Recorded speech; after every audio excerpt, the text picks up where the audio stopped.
Okay, folks. So my name is Aidan Murphy. I'm the head brewer at Galway Hooker and the co-founder. So today I'm just going to talk a little bit about our journey over the last 10 years. So we set up our business in 2005, 2006, and that was actually quite an interesting time in the craft beer market in Ireland. Most of the craft breweries up to this stage had set up in the mid to late 1990s, including Porterhouse and Carter Brewing Company and several others. And by the year 2000, there were roughly 12 craft breweries in Ireland. So things were looking good. A lot of 12 new breweries had set up within 5 years, thereabouts. Fast forward to 2005, and that number had dwindled down to 6. So 50% of the craft breweries which had opened in the mid to late 1990s closed down. Now, the reasons for that are quite complex and a discussion for another day, but Oliver touched on the rebate, which is one of the things which helped develop it forward. So the question then would be, why would I want to open a brewery with that kind of a backdrop, with that kind of failure rate? It seemed like a crazy idea. And the answer to that question is really simply just because, I'd studied food science in college and I developed a real passion for craft beer at that time. And I'd also lived in Germany and the US for a period. And in these, I'd seen how popular and how great these regional craft breweries were in these countries, and they just weren't, they just weren't in Ireland as much. There were some great craft breweries like O'Hara's and Porterhouse, but those beers were quite regional and you couldn't really get them in the west of Ireland. So it was really just, I suppose a feeling that there was no reason why we couldn't have craft beer in the west of Ireland, and I myself loved it, so that was sort of the reason or the inspiration behind setting up the brewery. So it's one thing saying you want to start a brewery, it's something else to actually do it. I can see a lot of other craft breweries in this room, so we've all been down this road of wanting to do it, having a vision, but it's quite a capital-intensive project, and raising the finance can be difficult, particularly back then. Like I say, with the failure rate as high as it was, the banks, even though it was the height of the boom, the banks would give you money for anything as long as it wasn't a brewery. It was just trying to work out a way to make it happen. But if you remember, I said 50% of the breweries that had opened had closed, so obviously there were opportunities there, so someone else's misfortune was I suppose, our good luck. So one of those breweries which had set up in the late 1990s was in Roscommon, and the people who had opened it had invested quite a lot of money in it, but unfortunately for them, it closed down after about 6 months. And we got talking to the owner, who had been sitting there idle for 5 or 6 years doing nothing. So he'd invested a lot of money, he was quite burnt by the whole thing and disillusioned with the whole craft beer idea, so he was more than happy to offload it to us at an extremely competitive rate. So we were very fortunate in that regard, and that we were able to kind of get the brewery off the ground without any major investment. So I'll just talk a little bit about our sales history. In 2007, we sold 30,000 litres of beer in the whole year. That was our first full year of production. That really is a minuscule amount of beer, and quite frankly below sustainable levels. So the only reason we were able to keep our heads above water was because we were lucky enough to be able to keep our cost base as low as we had. But it really was tough at the start. And at the very beginning, I used to go around, I had a little Renault 5, I used to deliver kegs from the back of that, and I remember one morning going into a very busy bar in Galway, and I was there at 6 or 7 in the morning, and the Guinness truck arrived just before me, so I had to watch them offload 40 or 50 kegs, and patiently wait there just with my one half-size keg which I was delivering.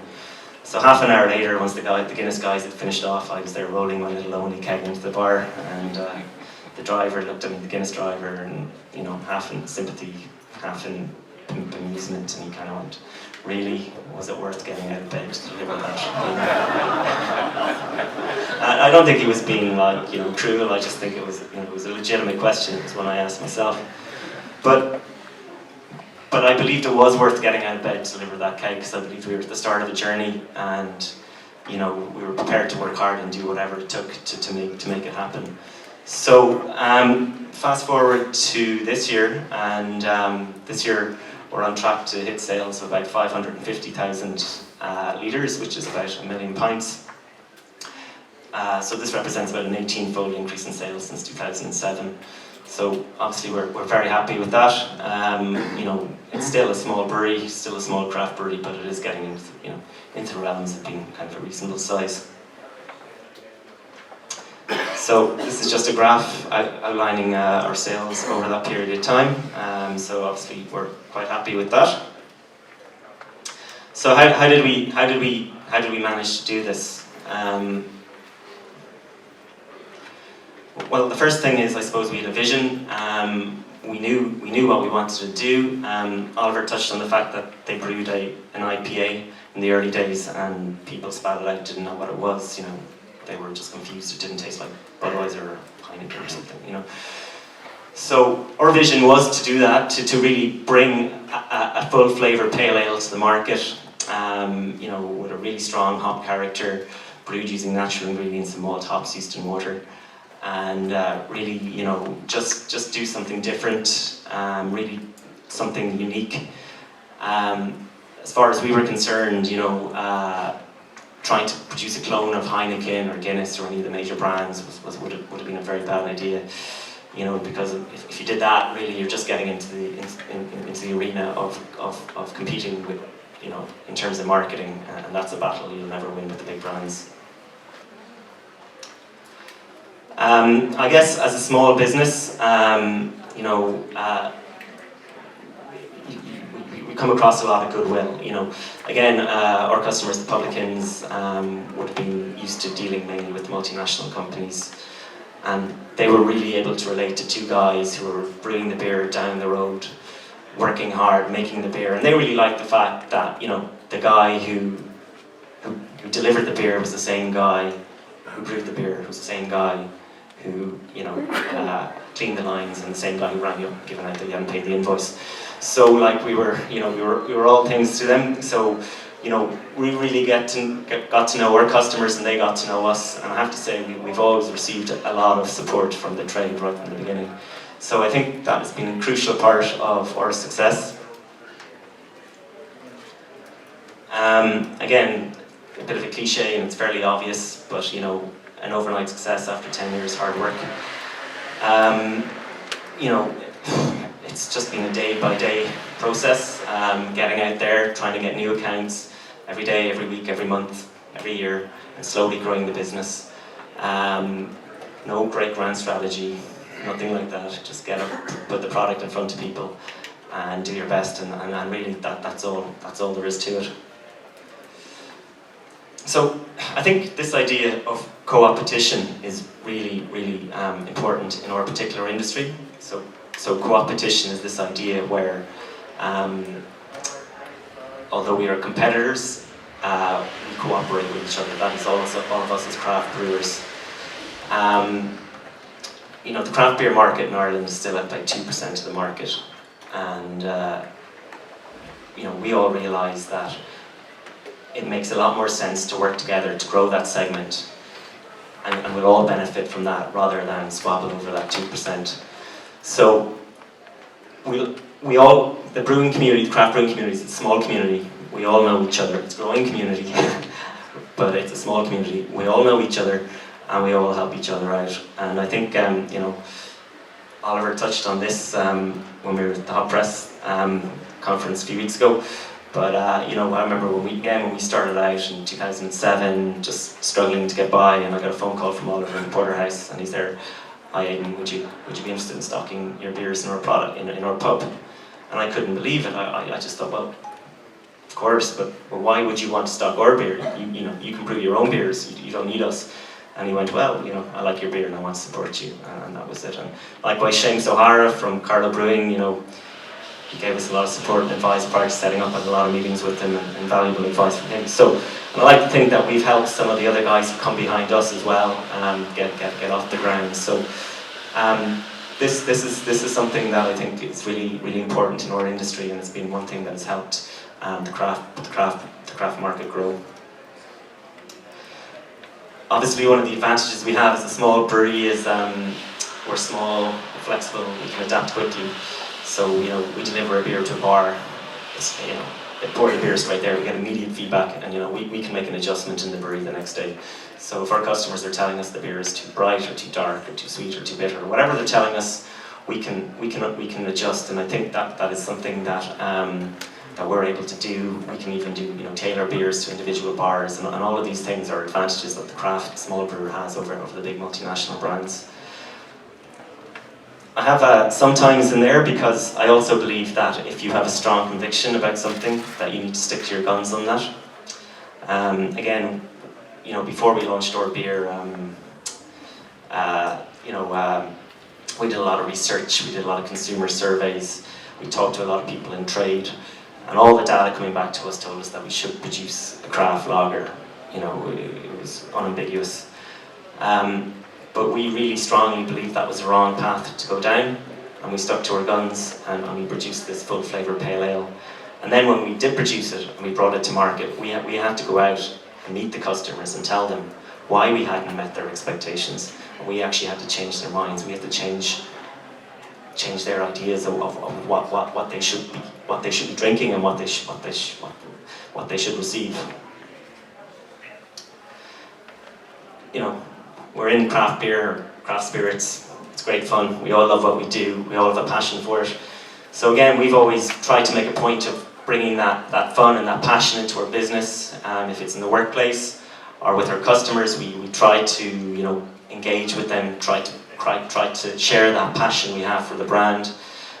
So what we do is we hold regular tours in our brewery, and we bring in bar staff from various accounts around Dublin and Galway and various other places, and really just try to explain to them what it is we do, what we're different, tell our story.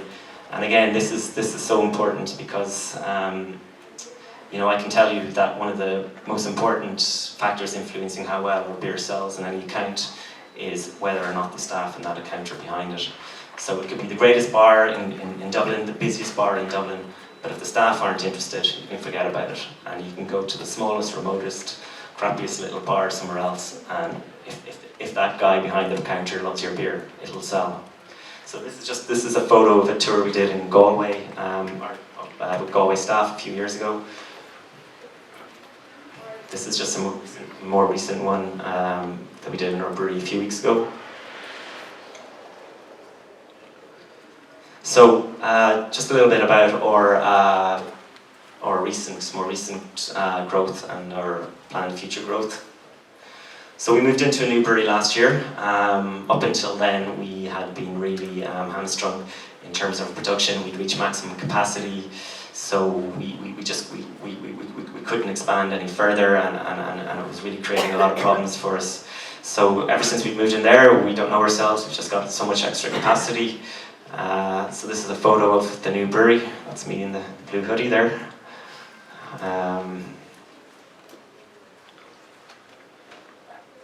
So up until last year, because we were at maximum capacity and we couldn't produce enough of our existing pale ale, there wasn't really a possibility to consider even increasing the range.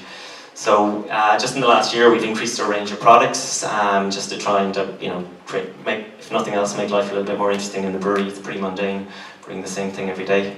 So we've now got 4 products. We've got our pale ale, which is the original one. We've got a stout, an Indian pale ale, and a dark lager.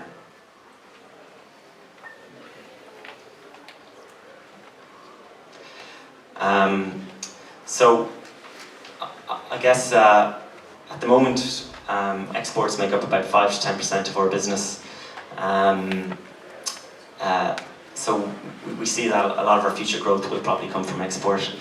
As I said to you earlier, when we started off, there were 6 craft breweries in Ireland.